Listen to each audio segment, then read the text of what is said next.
अद्भुत ज्ञान। हिंद मित्रों, आज मैं वह अध्याय को लेकर आप लोगों के सामने प्रस्तुत हुई हूँ जो हमारे जीवन के हर क्षेत्र में, हर पल में और हर काल में काम आता रहेगा। और वह है श्री कृष्ण के द्वारा दिया गया ज्ञान, जिसे हम गीता के रूप में जानते हैं। जब दोनों तरफ से युद्ध की तैयारियां हो चुकी थी, तब श्री कृष्ण ने अर्जुन को अपने रथ पर बैठाकर युद्ध भूमि के मध्य में ले जाकर खड़े कर देते हैं, जहां पर अर्जुन देखते हैं कि मैं जिससे युद्ध करने जा रहा हूं वह सब मेरे अपने ही हैं। तब वह हिम्मत हारने लगता है, और जब हिम्मत हारता है तो वह अपने धनुष को नीचे रख देता है। यहाँ पर श्री कृष्ण उसका अंतर ज्ञान को और अंतर चक्षु को खोलने के लिए गीता का ज्ञान देते हैं और बताते हैं कि किस प्रकार तुम जिसे भी मारोगे वह मैं ही रहूंगा। यहाँ पर श्री कृष्ण अर्जुन से कहते हैं कि हे पार्थ, तुम्हारे मस्तिष्क में अतीत की सभी स्मृतियां जमा हुई हैं, वो भी जिनसे भय प्रतीत होता है और वो भी जिनसे राहत मिलती है। तुम्हारा मस्तिष्क उन स्थितियों की कल्पना भी करता है जिनसे या तो तुम डर जाते हो अथवा तुम्हें चैन मिलता है। अपने अहंकार के अधीन तुम उन यादों को संजोते हो जो आनंददायक है। अपने अहंकार के कारण ही तुम उन स्थितियों की कल्पना करते हो जिसमें अहंकार चाहता है अथवा जिससे बचता है। अर्जुन, अभी तो इस रण क्षेत्र में कुछ घटा ही नहीं है, लेकिन तुम्हारे मस्तिष्क में बहुत कुछ घट रहा है। स्मृतियां प्रेतों के समान बार बार तुम्हारे मानस पटल पर उभरती हैं और कल्पनाएं दानुओं के समान चली आती हैं। तुम उन्हीं के कारण व्यथित हो। तुम्हारा अहम परिस्थिति के आकलन के माप का अपना ही पैमाना गढ़ लेता है, और यही पैमाना भय युक्त होकर अथवा राहतजनक, अच्छा अथवा बुरा आदि स्थितियों को तुम्हारी धारणाओं का आकलन करता है। इससे चराचर जगत के मूल्यों के अनुसार सूचना मिलती है, लेकिन उनकी स्वीकृति से पहले ही अहंकार उसे अपनी छलनी में छान डालता है। अर्जुन, इस समय तुम जिसे सही समझ रहे हो वो तुम्हारे उसी पैमाने पर आधारित है। जिसे दुर्योधन सही समझता है वह उसके पैमाने पर आधारित है। कौन सा पैमाना सही है? कोई पक्षपात मुक्त पैमाने भी है? तुम जिसको संसार समझ रहे हो वह दरअसल माया है। नई स्मृतियां, नई कल्पना इसी पैमाने को बदल सकती हैं, और उसी के साथ संसार की परिकल्पना भी। संसार को इसके वास्तविक रूप में सिर्फ ज्ञानोदीप्त ही जान पाते हैं। बाकी तो ऐसी कृत्रिम वास्तविकता निर्मित करते हैं कि जिससे अहम तुष्ट होता है। इसलिए ज्ञानोदीप्त हमेशा शांत रहते हैं, जबकि अन्य लगातार अशांत एवं आरक्षित रहते हैं। अर्जुन, तुम यदि ज्ञानोदीप्त होते तो इस रण क्षेत्र में हाथ में धनुष होने के बावजूद भी शांत होते। अर्जुन, तुम यदि ज्ञानोदीप्त हो तो तुम क्रोध से मुक्त होकर लड़ते और वध करते हुए भी घृणा को अपने पास नहीं फटकने देते। तुम्हारा अहंकार ऐसे विषयों से चिपका रहता है जो उससे अधिकतम सुख देते हैं। उससे जीवन का प्रयोजन सुखदायक स्थितियों के निर्माण का प्रयास मात्र हो जाता है और भयभीत करने वाली स्थितियों से जी चुराने लगता है। अपनी आवश्यकताओं को पूरी करने वाली स्थितियों के निर्माण से प्रसन्नता आती है, और ऐसा कर पाने में विफल होने पर दुख होता है। अहंकार ऐसी वस्तुओं और विचारों से कसकर चिपका रहता है जो उसके अस्तित्व को पुष्ट करता है। अहंकार अपनी सामर्थ्य भर ऐसी तमाम बाह्य स्थितियों पर स्थायी क्षेत्र नियंत्रण स्थापित करने तथा बनाए रखने में लगा रहता है जो सुखदायक है। क्या तुम्हें ये भान है कि अर्जुन, तुम सिर्फ सुखदायक स्थितियों को पुनः निर्मित एवं पुनः प्राप्त करना चाहते हो? तुमने अपनी भावनाओं को बाहरी घटनाओं में लिप्त कर लिया है। उनसे मुक्त हो जाओ। बाहरी जगत तो शरीर के समान है, जिसका स्वभाव क्षणभंगुर और सतत परिवर्तनशील है। स्थान एवं काल के नियमों के अधीन यह तीनों गुण तमस, रजस और सत्व के बीच चढ़ता उतरता रहता है। अर्जुन, तुम कितनी भी कड़ी कोशिश कर लो, मगर तुम्हारे प्रिय की मृत्यु तो अवश्य है। फिर वो चाहे राजप्रसाद में हो अथवा रण क्षेत्र में। तुम रोकने को भले ही कितना भी अधिक प्रयास कर लो, वो तमाम विषय जिनसे तुम बचते हो अथवा जिसे तुम नापसंद करते हो, तुम्हारे जीवन में अवश्य आएंगे और बार बार आएंगे। युद्ध एवं शांति, सुख और दुख, ग्रीष्म और शिशिर, बाढ़ एवं अकाल की तरह आते और जाते रहेंगे। हमारे गुणों में परिवर्तन से तुम्हारा अहंकार असुरक्षित होता है। इसलिए अहंकार किसी भी परिवर्तन को रोकने की भरसक कोशिश करता है। अहंकार यदि परिवर्तन से तुष्ट होगा तो यह उसे बार बार लाना चाहेगा तथा ठहराव एवं जमाव से बचेगा। अपनी मनमानी नहीं चलने पर अहंकार कपट तथा क्रोध प्रकट करता है और ये शरीर को, विषयों को पुनः पुरानी स्थिति में लाने को मजबूर करता है। संसार को अहम के पैमाने के अनुकूल बनाने की इसी इच्छा से सारी पीड़ा और कष्ट तथा क्रोध का जन्म होता है। संसार के प्रवाह को स्वीकार करने से इनकार से ही सारे दुखों के मूल में है। अर्जुन, तुम्हारे भीतर भी यही स्थिति है। तुम संसार को नियंत्रित करना चाहते हो। तुम जगत के व्यवहार को अपनी इच्छा के अनुसार देखना चाहते हो, लेकिन वो वैसा नहीं करता। यही कारण है तुम्हारे क्रोध और दुख का। भौतिक जगत में परिवर्तन आकस्मिक नहीं है, वो पिछले कर्मों की अवश्यम भावी प्रतिक्रिया है।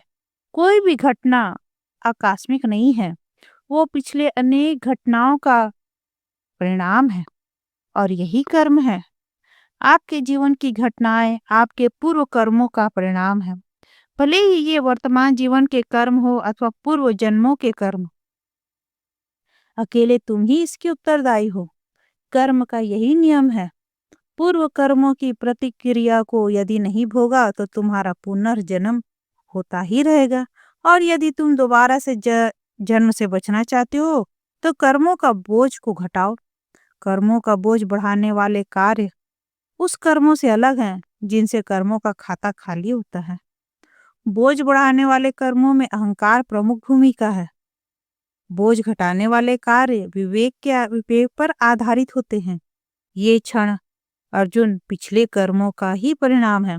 वो कर्म तुम्हारे अथवा तुम्हारे पीछे खड़े लोगों के या फिर तुमसे पहले के लोगों के रहे होंगे। इसे स्वीकार करो, इससे पलायन मत करो। ये युद्ध तो अवश्य होगा, इसे तुम टाल नहीं सकते। तुम्हारी बुद्धि किसी भी विशेष उत्तेजना की प्रतिक्रिया का निर्णय कर सकती है, लेकिन अधिकतर स्थितियों में जड़ता इतनी अधिक आ चुकी है कि बहुधा उत्तेजना और उसकी प्रतिक्रिया बिना सोचे समझे होती है। लेकिन विकल्प भी उपस्थित होते हैं। यदि प्रतिक्रिया अहंकार तुष्टि से संचालित हो तो कर्मों का चक्र अर्थात सांसारिक बंधन चलते रहते हैं। यदि चयनित प्रतिक्रिया आत्मचिंतन से प्रेरित होती है तो कर्म चक्र वहीं थमकर मोक्ष हो जाता है। अर्जुन, यदि तुम इस युद्ध को क्रोध अथवा अन्याय के प्रति रोष के साथ लड़ोगे तो अशांत रहकर इसी संसार में फंस जाओगे। और यदि यह युद्ध सहानुभूति एवं विवेक के सहारे लड़ोगे तो संसार से स्वयं मुक्ति अर्थात मोक्ष को पाओगे। अहंकार की बजाय आत्मा को संदर्भ बिंदु बनाकर कार्य करने के लिए तुम्हें पहले अपने आत्मा को अनुभव करना होगा। आत्मा अनुभव के लिए तुम्हें संसार को उसके वास्तविक रूप में स्वीकार करना होगा और अपने द्वारा नियत पैमाने के हिसाब से नहीं। स्मरण रहे, आत्मा सब कुछ देख रही है। आपकी बुद्धि, आपका अहम, आपका पैमाना और परिस्थितियों पर आपकी प्रतिक्रिया, ये तो धैर्य पूर्वक अनुभूति की प्रतीक्षा करती है। जब तक तुम आत्मा को पा नहीं लोगे तब तक कष्ट और क्रोध मन में घर किए रहेंगे। तुम इसे कब पाओगे अर्जुन? तुम शांति कब पाओगे? अर्जुन ने पूछा, शांति? युद्ध लड़ते समय शांति? कैसे कृष्ण? वो कृष्ण के उपदेश से व्याकुल था। अपने मस्तिष्क की परिस्थिति का विश्लेषण करो और अपनी भावनाओं के मूल में जाओ। तुम जो अनुभव कर रहे हो वैसा अनुभव क्यों कर रहे हो? क्या तुम्हारा अहंकार तुम्हें उकसा रहा है? तुम युद्ध क्यों करना चाहते हो? क्या इसका कारण है अपने शत्रुओं पर आधिपत्य स्थापित करके अपने राज्य को वापस जीत लेना? मात्र यही है? क्या तुम क्रोध, प्रतिशोध एवं न्याय की कामना से प्रेरित हो, अथवा क्या तुम परिणाम की निरपेक्ष हो? तुम जो काम करने वाले हो उसमें शांति भाव से करोगे? यदि ये सब प्रश्न तुम्हारे मन में पैदा नहीं हो रहे हैं तो अर्जुन, तुम ज्ञान योग नहीं जानते। अपने हृदय में आत्मा के अस्तित्व में आस्था रखो। मान जाओ कि अकारण कुछ भी घटित नहीं होता। मान जाओ कि हर एक अनुभव का कोई न कोई प्रयोजन है। समझ लो कि आत्मा तुम्हारे और कर्मों के बीच किसी से भी पक्षपात नहीं करेगी। तुम्हारी कल्पना से कहीं अधिक बड़ी है वास्तविकता। समझ लो कि ब्रह्मांड की अनंत घटनाएं सीमित मानव मस्तिष्क द्वारा कल्पित नहीं हो सकती, भले ही तुम प्रमाण ना दिखे। सृष्टि के सत्य के आगे निःशर्त समर्पण कर दो। अनहंकार में ही आस्था है। आस्था विद्यमान होने पर भय स्वयं भाग जाता है। अर्जुन, तुम्हारे हाथ आस्था का अनुसरण कर रहे हैं अथवा भय का? यदि तुम भय से संचालित हो तो तुम भक्ति योग का अभ्यास नहीं कर रहे हो। अपने कार्यों से अपने चारों ओर फैले संसार में मानव के समान विचरण करो, पशु के समान नहीं। पशुओं में बुद्धि नहीं होती है। उनका शरीर सिर्फ अपने अस्तित्व की रक्षा में लिप्त रहते हैं। वे इसलिए जंगल के नियम से प्रेरित होते हैं। जीवित रहने के लिए अपनी शक्ति और चतुराई का प्रयोग कर रहे हैं। मानव में बुद्धि है और वे जीवित रहने के लिए और उसके अर्थ की खोज में लिप्त हैं। उनमें अन्य लोगों की इस आवश्यकता को समझने की विशिष्ट योग्यता है, क्योंकि वे सभी के शरीरों में आत्मा की उपस्थिति के प्रति संवेदनशील है। सभी प्राणियों में सिर्फ मानव ही जंगल के नियमों को ठुकराकर संवेदना तथा जीवन के अर्थ की खोज आधारित आचार संहिता बना सकते हैं। धर्ममय जीवन ही निर्भय जीवन है। धर्ममय जीवन ही प्रेममय जीवन है। धर्ममय जीवन का आधार स्व कल्याण की बजाय जन कल्याण है। इसलिए इस युद्ध में उस भयभीत कुत्ते की तरह व्यवहार मत करो जो भय से प्रेरित होकर भौंकता है और अपने से शक्तिशाली के आगे रेरियाने लगता है, बल्कि उस सुरक्षित गाय के समान अपना व्यवहार करो खो जो मुक्त हस्त से दूध प्रदान करती है और दिव्य संगीत का पालन करती है। अर्जुन, क्या तुम ये युद्ध मानव समाज पर हावी जंगल के नियमों के उन्मूलन के लिए लड़ रहे हो? और यदि नहीं तो तुम कर्म योग का अभ्यास नहीं करते। दुर्योधन धर्म के अनुकूल आचरण नहीं करता। उसकी हर एक हरकत भय के अधीन है। वो अपने अहंकार को तुष्ट करने वालों की ही सहायता करता है। जिनसे भयाक्रांत है उनसे बचता है। वो अपने राज्य की रक्षा करने में पशुवत व्यवहार करता है, लेकिन वो पशु नहीं है, वो मानव है। अपनी प्रवंचना के आवरण को तोड़ने में सक्षम है। ऐसा करने से उसकी आत्मरक्षक प्रवृत्ति उसे दानव बनाती है। उस पर दया अनपेक्षित है। लड़ने से तुम्हारा स्वयं का इनकार भी अक्षम्य है। इसका आधार भी भय है। तुम्हें संसार के प्रति कोई सहानुभूति नहीं है। दुर्योधन जैसे लोगों से संसार को बचाने के बजाय तुम अपनी अहम तुष्टि में लिप्त हो, जो इस युद्ध में संभावित विनाश की आशंका से त्रस्त है। तुम्हारा औदार्य भी दिखावा है। इसके पीछे तुम्हारे आरक्षित मनोभाव स्पष्ट झांक रहे हैं, जो स्वीकार्य नहीं है। युद्ध यहाँ बाहर नहीं बल्कि ये अर्जुन तुम्हारे भीतर चल रहा है। ऐसी स्थिति के सामने घुटने मत टेको जिससे अहंकार तुष्टि हो। अर्जुन, ये युद्ध तुम्हारे लिए नहीं है। बल्कि सभ्य मानव आचरण की स्थापना के लिए हो रहा है। स्मरण रहे कि युद्ध को जीतना या हारना लक्ष्य नहीं है। शत्रुओं की हत्या और भूमि पर कब्जा करना भी लक्ष्य नहीं है। लक्ष्य दरअसल धर्म की स्थापना और उसके माध्यम से आत्मा की खोज करना है। अर्जुन, मैं उसी प्रयोजन के लिए यहाँ तुम्हारे सारथी के रूप में पृथ्वी पर आया हूँ। धर्म की स्थापना के लिए, मानवों को उसकी मानवता का स्मरण कराने के लिए, बुद्धि को अहंकार से विलग करके आत्म का अनुसरण के मार्ग पर ले जाने के लिए।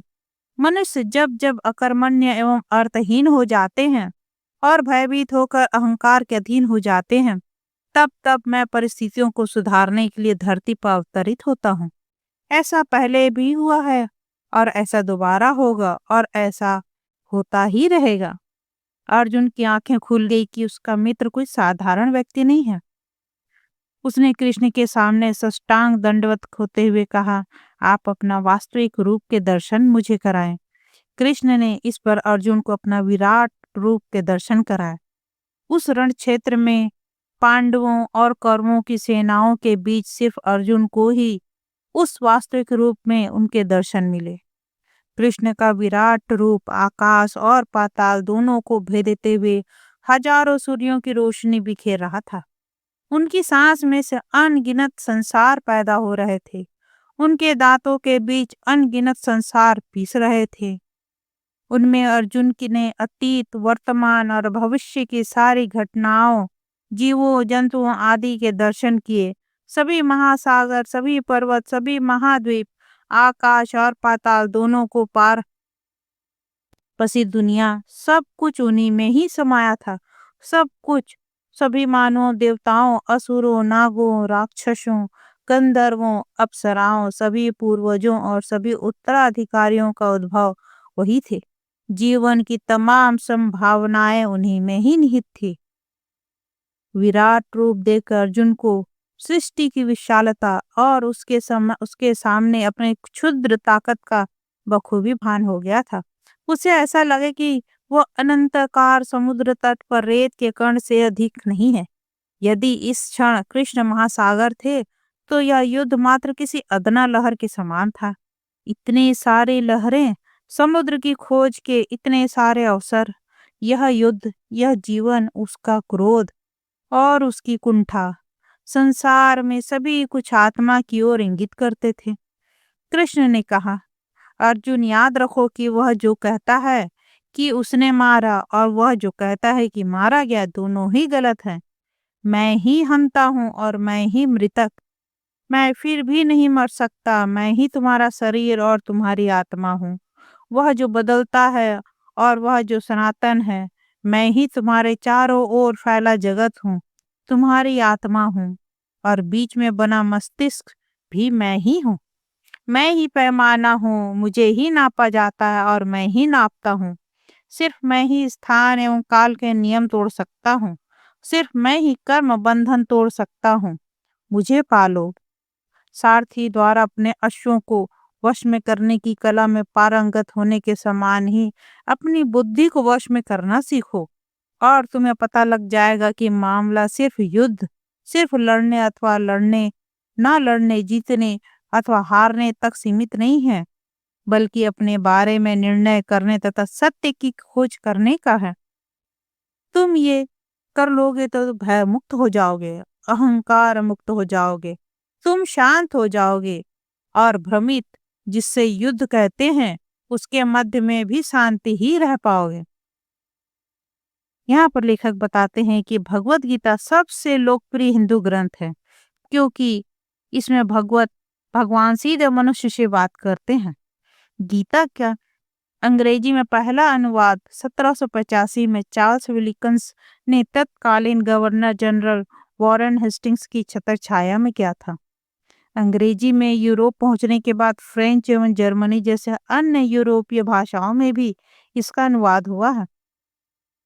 इन्हीं अनुवादों के कारण गीता इतना लोकप्रिय ग्रंथ बन गया कि भारत राष्ट्र राज्य के संस्थापकों ने गीता सबसे पहले अंग्रेजी में ही पढ़ी, भारत की क्षेत्रीय भाषाओं अथवा संस्कृत में नहीं। गीता के मराठी अनुवादों में सबसे प्रारंभिक अनुवाद में शामिल मराठी ज्ञानेश्वरी है। ये अनुवाद ज्ञानेश्वर नामक युवा सन्यासी ने किया था। परंपरा से अलग होने के बाद उसने वर्ण व्यवस्था को चुनौती दी और आम आदमी तक ज्ञान के इस भंडार को उसी की भाषा में पहुंचाया। तथा तब से अनेक ऋषियों ने ये प्रयास किया कि गीता का ज्ञान आम आदमी को गीता एवं कथाओं के माध्यम से मिले। और 19वीं शताब्दी तक तो शिक्षित अभिजात वर्ग के अलावा अन्य वर्गों के लोग मूल संस्कृत पढ़ ही नहीं पाते थे। ऋषियों ने वेदों की तुलना घास से की और उपनिषदों को गाय बताया जो घास की जुगाली करते हैं, और भागवत गीता को व्यास द्वारा इन गायों को थनों से दूहे दूध की उपमा दी गई। अर्थात भगवत गीता में वैदिक ज्ञान सारांश रूप में उपलब्ध है। वेद की ऋचा 2000 बीसीई काल की तथा वर्तमान रूप से उपलब्ध भगवत गीता 300 सीई काल की मानी जाती है।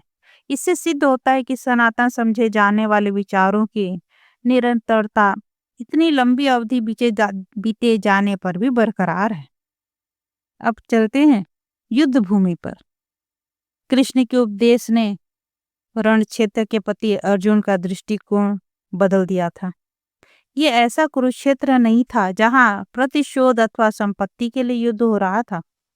ये तो धर्म क्षेत्र था जहां अर्जुन अपने भय, अपराध बोध और क्रोध को विजित करेगा।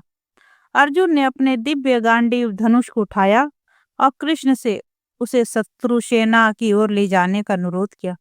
रथ चलते ही हनुमान जी की छाप वाला ध्वज नीले आकाश में लहराने लगा। अर्जुन के शंख देवदत्त और कृष्ण के शंख 5 जन्य को फूके जाते ही वातावरण शंखनाद से गूंज गया और शंखनाद के साथ ही उन्होंने युद्ध आरंभ की घोषणा कर दी। वहां से सुदूर स्थित हस्तिनापुरी में दृष्टिहीन राजा और आंखों पर पट्टी बांधे उनकी पत्नी संजय द्वारा इस प्रकार वर्णित युद्ध का आंखों देखा हाल सुन रहे थे। महाराज, इसके बाद आपके पुत्रों और भतीजों के बीच युद्ध का आरंभ हुआ जो देवासुर संग्राम के समान ही भीषण और डरावना है। अत्यंत बलशाली क्षत्रिय और रथों एवं हाथियों की भीड़ तथा हजारों गजारूढ़ एवं अश्वारोही योद्धा और रण तुरंग एक दूसरे पर टूट पड़े। वातावरण में एक दूसरे पर लपके भयानक आकृति वाले हाथियों की चिंगाड़ वर्षा ऋतु में बादलों की गर्जना के समान गूंज रही थी। गजों की टक्कर से अपने रथ टूटने पर कुछ रथी पैदल हो गए। उन क्रोधित पशुओं के पैरों तले कुचलते सैनिकों को देखकर अनेक योद्धा मैदान छोड़कर भाग गए। महारथियों ने अपने बाणों से गजों की रक्षा पंक्ति के अनेक अश्वारोहियों और पैदल सैनिकों को परलोक पहुंचा दिया। अरे महाराज, मैदान पर डटे दक्ष अश्वारोही सैनिकों ने मैदान में महारथियों को घेर लिया और उन्हें भाले, तीर और तलवारों के बीच और काट डाला। कुछ सैनिकों ने धनुष तान कर महारथी योद्धाओं को घेर कर बाणों से ऐसी वर्षा की कि वे यमलोक पहुंच गए। अनेक सैनिक समूहबद्ध होकर एकल योद्धाओं पे भारी पड़ रहे थे। सूर्य चढ़ने के साथ ही साथ उसने बताया, ओह महाराज, रक्त पिपासु योद्धा एक दूसरे को लड़ाई में धराशायी करने लगे। युद्ध के लिए रथों की जमघट और अश्वों के बड़े झुंड और पैदल सैनिकों के बड़े बड़े जत्थे और बड़ी संख्या में हाथी एक दूसरे से गूंथ गए। हमने इस भयावह युद्ध में एक दूसरे पर गदाओं और नेजों तथा भालों और लघु बाणों तथा अस्त्रों से वार होते हुए देखा। टिड्डियों के झुंड की तरह बाणों की भीषण वर्षा होते देखी। हाथियों का चिंगाड़ते हुए एक दूसरे से भयानक टकराव देखा। अश्वारोहियों का अश्वारोही से टकराव, रथी का रथी से मुकाबला और पैदल सिपाहियों का रथों और गजों से आमना सामना और रथों से गजारोहियों एवं अश्वारोहियों पर आक्रमण और दौड़ कर आते गजों का अन्य 3 प्रकार से सेना पर हमला आरंभ हो चुका। अरे अरे महाराज, एक दूसरे को कुचलने और मसलने के लिए आतुर हैं। दिन ढलने पर जब सैनिक अपने अपने युद्ध शिविरों में लौटे तब संजय ने रण क्षेत्र का कुछ ऐसा वर्णन किया। रक्त से सनी धरती वर्षा ऋतु में लाल फूलों से आच्छादित किसी विशाल मैदान जैसे सुंदर दिख रही थी। सचमुच भूमि ने मानो किसी अति सुंदरी युवती का रूप धरा हो जो गहरे लाल रंग में रंगे सफेद वस्त्रों से सजी हो। मांस पिंडों और रक्त रंजित युद्ध का मैदान ऐसे प्रतीत हो रहा था मानो उस पर सोना मढ़ दिया गया हो। अश्वों के खुरों के खांचों से भरा मैदान ऐसा सुंदर लग रहा था मानो किसी खूबसूरत स्त्री के शरीर पर उसके प्रेमी के नाखूनों की खरोच पड़ी हुई हो। कटे हुए सिरों से आच्छादित धरती जो रक्त से किरमिजी हो गई थी ऐसे जगमगा रही थी मानो उसे अपने फूलने के मौसम में स्वर्ण कमल से सज्जित किया गया हो। सिर पर सोने की माला और गले तथा छाती पर सोने के आभूषणों से सजे अनेक अश्व सैकड़ों और हजारों की संख्या में मरे पड़े थे। और महाराज चारों ओर फैले टूटे हुए रथों और फटे हुए ध्वजों एवं चमकीली छतरियों चिथड़ा हुए चंवरों और पंखों के साथ तथा टूटे हुए विध्वंसक अस्त्रों के टुकड़े सोने की मालाओं और गुलबंदों के साथ बाजूबंदों कर्णफूल पहने सिरों सिरों पर से खुलकर फैली पगड़ियों ध्वजावाहकों उल्टे पड़े रथों के पुर्जे के साथ ही पट्टों तथा रासों के फैले होने से धरती ऐसी चमकीली दिख रही थी जैसे वो बसंत के फूलों से लदी और फदी हो। उस रण क्षेत्र में हर एक योद्धा के पास शंख था। शंख की ध्वनि से योद्धा के बल और तेज का पता चलता था और इसे शत्रु के लिए चेतावनी भी माना जाता था। युधिष्ठिर के शंख का नाम अनंत विजय था, भीम का पौंद्रेय, नकुल का सुघोष और सहदेव का मणि पुष्पक नामक शंख था। 9 दिनों तक वे लड़ते रहे। सूर्य उगता आकाश में फैलता और भाई द्वारा भाई मित्र द्वारा मित्र को मारे जाते देखता तथा क्षितिज में डूब जाता। बाजू कट गए, सिर कुचले गए, पेट फाड़े गए, आंख फोड़ दी गई, लेकिन विजय श्री लापता थी। मैदान रक्त से गीला था, हवा में सड़ती लाशों की दुर्गंध समाई थी। दिनों दिन युवक युद्ध में कूद रहे थे।